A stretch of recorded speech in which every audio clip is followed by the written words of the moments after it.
It would appear that just because we're in a 10-Yi format now doesn't mean that rocks are done just yet.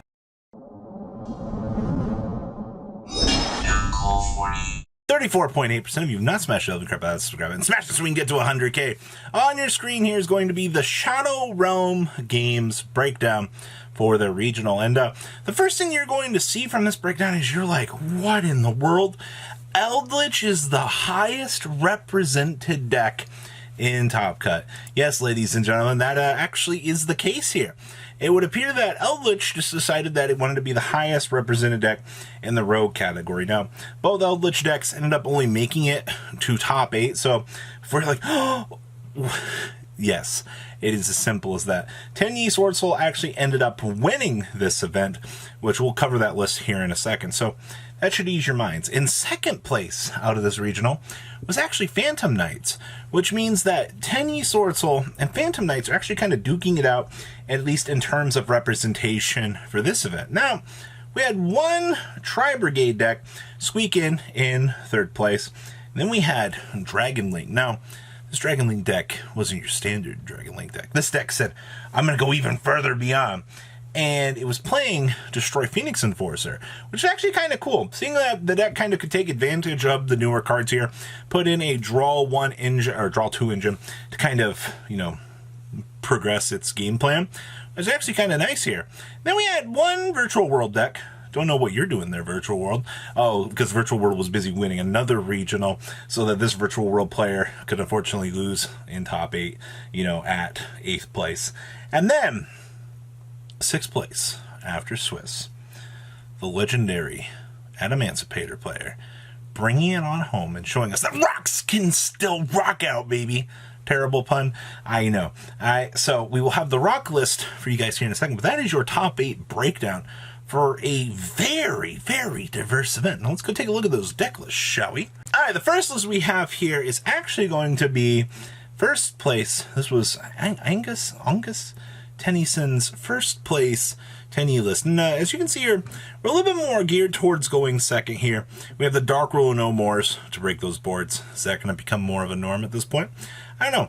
Most of the 10-Yi builds have pretty much gone into some sort of combination here with pushing for like a combination of these. There's been 1 or 2 builds I think saw play with Synthana since it was level 4, but the old vessel of the Dragon cycle here starting to come up a little bit.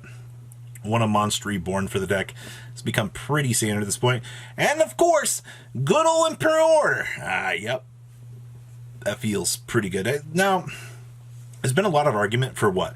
2 blackout versus 1 blackout from what I've seen for like the general development for this so far. Personally, I think you can get away with either or. And our dear old friend Protos down here. Hey man, literally the fact that this becomes searchable off of Emergence actually just feels disgusting. All right, and shout out to Nibiru here, being like the only real hand trap that this deck really cares about playing, all right? And then, of course, we have the rest of the going second crew down here. So when, you know, the situation kind of gets out of hand, go to town. Shout out to Omega, by the way, being a pretty cool card. Actually, very happy to see that we're also playing Crimson Blader here in this particular build. So yeah, that is first place out of the Shadow Realms Regional. Now, Phantom Knights. Ooh, Phantom Knights. We don't have the Brave package yet. You're probably, what, still 2 months away from seeing Brave at this point. So how is this deck evolving? Well, this card right here. We've begun the process of involving Dagda with Destroy Phoenix Enforcer. Isn't that great? You can just set up Dagda, destroy Phoenix Enforcer at the beginning of your opponent's turn, and then resolve Scythe, locking your opponent out of the chance to play the game. While you have Fog Blade set and all this other stuff. This is going to be your current evolution to this deck. Like, this is your first stepping stone. Everybody's busy looking at, like, Sword Soul 10-Yi variants and losing their mind over that deck's evolution. But keep in mind, progressively at this point, that this deck just underwent its first evolution to leveling it up to crazy powerhouse. So I don't think a lot of people have had the time to kind of mess around, like, in terms of the development for this particular deck. But do keep an eye on this, because as time goes on here, you're going to see this deck getting necessary pieces to continue to level up. So As an elementary point here in the evolution of the format, yes, keep an eye on this deck as a potential threat, because now it's got Destroy Phoenix Enforcer, that Scythe package, kind of stuff it was already doing before, just got a whole lot easier in terms of the generalized streamlined department. Alright, so that is yield second place. Next up here is fourth place. This is Dragon Link featuring what was the Destroy Phoenix Enforcer package here. So, standard game plan. Let's build a Dragon Link board, shall we? Okay, cool. Dragon Link board is done. Oh, Verte Anaconda shenanigans. Drop the Fusion Destiny, put an additional interruption on the field so the opponent can't have fun. Well, that's what I like to see. That's the easy stuff there. And that's effectively the story of how this deck works. Now, the last Dragon Link build that I saw had cut the Chamber package. This one is back on Chamber. Remember, this is all like the same weekend here. So yes, we are playing Chamber with 2 Tidings to kind of generate the same feel and advantage engine that we had been going for previously. So outside of that, standard Dragon Link shenanigans, the Gammas and the Drolls down here. So whatever situation is like crazy or that we needed, these good cards can kind of come in and, well, derail the opponent's strategy. All right, next up here is 5th place. This was Jordan Sanders' Trap Eldlich deck. Now, the first thing I want to say here, 27 of them pink cards. Out of the entire regional weekend that I saw here for week 1, I didn't see any other Eldlich variants, except for the second and the other variant, yeah, both variants that were in this particular regional pod. So, hey, I don't know if it's just something about winning those dice rolls, maybe just sending an entire, chunk of things. The one interesting thing was this build is not citing the big space rock, which means if something happens to kind of come, bad on your day plan, well, that just kind of sucks. Now, we are citing, I see the Maximus with Nadirs here. Now, I guess we're just using this like as a spot removal package because we're not even playing Schism in here, which is kind of interesting. I feel like Maximus is just like a potential extra depth rip package that you can, I guess, kind of capitalize on and punish the opponent, which, okay, seems fine at the end of the day. We're also playing the Paleozoic Camborster. Holy crap. I guess this is very interesting at the end of the day, but okay. The more you know, I guess. Interesting combinations of things from these really weird back row decks. So yeah, that is 5th place. Next up is the hope of the format, ladies and gentlemen.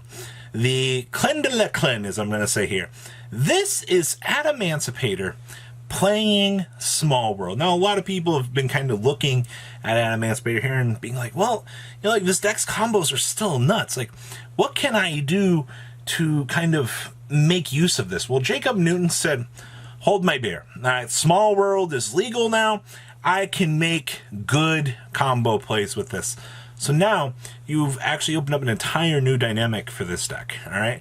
Not only can you still like do the standard same boards that you can make now. Now Small World gives you the additional access to do things. We are also still playing the Praying Kids package in here. In the past, we saw that we would use Meow Meow like as a stepping stone to make this deck work fundamentally easier here. Also being an in-house rock, you already get that level of synergy. So going forward here, I think this is what a really freaking cool combo deck looks like here. So I'm super excited. I was like, oh my god, yes, Adamancipator. And I saw Small World, and I'm like, that is actually kind of genius at the end of the day. So yes, ladies and gentlemen, that is your rock list for this video. And the last list I had here, more Eldlich. Now, we're kind of doing the exact same thing here for the most part, from what I'm seeing. We are taking advantage, playing 40 cards here. We have a 26 version of our trap lineup, all right? And of course, we're doing the exact same thing down here. We're using the Nadir package with Maximus for those potential extra deck interruptions. And I see that our dear friend down here, Camborster, is back at it again to do things. So you can just slightly adjust, all things considered here. Yeah, honestly, seeing that both Eldlich variants were very similar in terms of design, I think is kind of interesting. So that is your breakdown for the Shadow Realm Games regional. Are you guys pretty impressed with the overall structure and breakdown of these decks? Because that's pretty freaking diverse, all things considered. So guys, please leave a comment down below, tell me what you guys think. Smash the love and crap out of that subscribe button so you guys don't miss out on more awesome content. I'll see your beautiful faces back here later on in the day with some more cool, awesome content. You guys have a good rest of your day, all right? Peace out. Thank you, patrons, for making the ride never truly end. Without you guys' support, well, I would probably be doing Truffle Shuffle videos for a living. Guys, please check out Vanquill40 for all of your Cardfight Vanguard content brought to you by Vanquill40. And if you are looking to pick up singles, check out mquillgames.com for your trading card game needs. Thanks for watching, everybody.